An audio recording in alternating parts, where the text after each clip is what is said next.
So over to the home screen.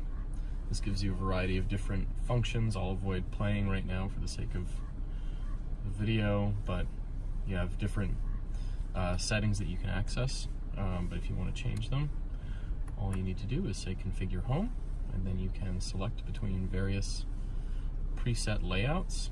You can modify the layouts as they sit. Should you prefer to have, for example, navigation on the left, you can pick between various levels of functionality there as well. Or, if you want to, you can change what they display. It's totally up to you. If you don't like any of them, or you just want to play around with it a little bit more, you can have up to 6 saved layouts, and it gives you a lot of flexibility in the way that you create and determine what's populated on your home screen.